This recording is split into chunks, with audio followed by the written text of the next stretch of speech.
Meanwhile, in Ireland, my favorite story in forever. A newly adopted gold retriever named Cooper walked 40 miles over the course of 27 days to make his way back to his previous owner. Here is Cooper. I don't know. That's the photo they had in the article, but it could honestly be any golden retriever. And let's keep it real. While they're very good boys and girls, they also kind of all look the same. And so I don't know, maybe that's Cooper, maybe that's not. I love Cooper either way. And if that's not Cooper, I also love that dog. I want to be very clear about that. But Cooper's escape came as he arrived at his new home, jumping out of the car and bundling his new owner out of the way, which is a great turn of phrase, and then took off, hitting the old dusty trail for 27 days. So it started in Dungannon, I think I pronounced that right, in Northern Ireland, and ended in his home Tobermoor, County Londonderry. They really know how to name things over in Ireland. In any event, it's a long journey. Now, it did take 27 days, but in his defense, he's a dog. So no Google Maps really, or any maps, or cognition or anything. The fact that he got back at all is actually kind of miraculous. And if this is striking any of you as like a modern day reboot of Homeward Bound, yes, me too. And that's why I wanted to talk about this, because Homeward Bound is legit like one of my 10 favorite movies of all time.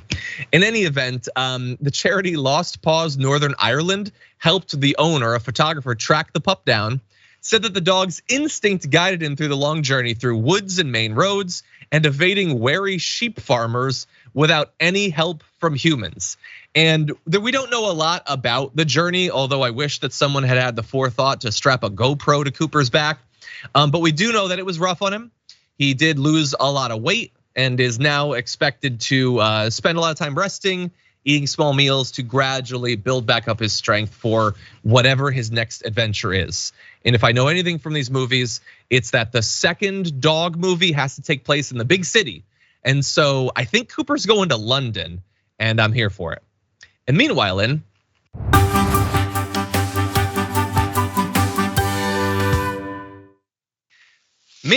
Australia, they're making some big legal changes as well. The country is going to be banning recreational vaping rather than professional vaping, like for sport, and tighten other aspects of e-cigarette laws, and the biggest crackdown on the tobacco industry in more than a decade.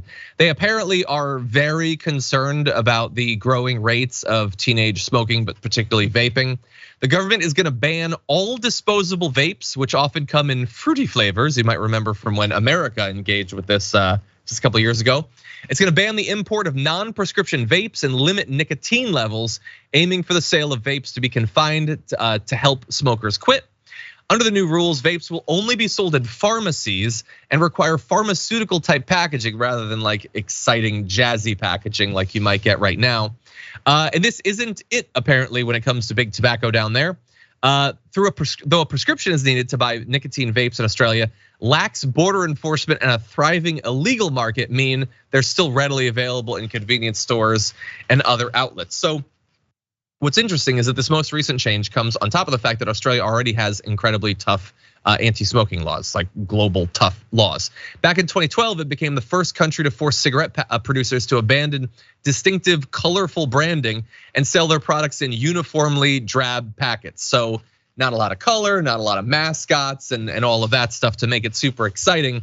And there have been talks about things like that in other countries too. They're taking it very seriously there.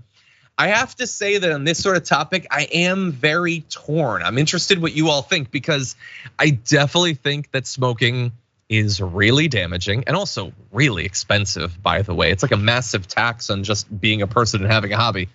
That said, I also believe that weed should be legal, and I would probably go far beyond that. And so it would seem weird to outlaw something like smoking, although it is very damaging. I think a case can be made more damaging to your health than weed.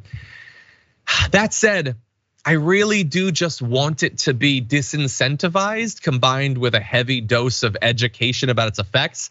But it's always gonna be harder to make that sort of case to young people who are less worried about that sort of thing. They're more worried about fitting in and all of that, more susceptible to social pressure. And so raising the price or making it a little bit more inconvenient is one way to potentially get around that. But it also is not at all surprising that it led to a black market, because that's what black markets serve to produce access to these sorts of banned products. So it is an interesting fight that Australia is engaged in. It's a little bit different than in general the approach here in the United States or in a lot of countries. More power to them in attempting to do this, but it does seem like a very difficult war to win.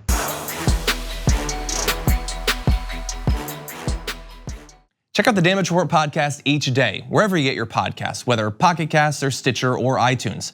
You can join me as I give you the news and stories you want, with a range of co-hosts and interview guests jumping in on the fun each day. Again, that's the Damage Report, wherever you get your podcasts. And if you get them at iTunes, don't forget to rate and review. Sometimes I'll read them live on the show.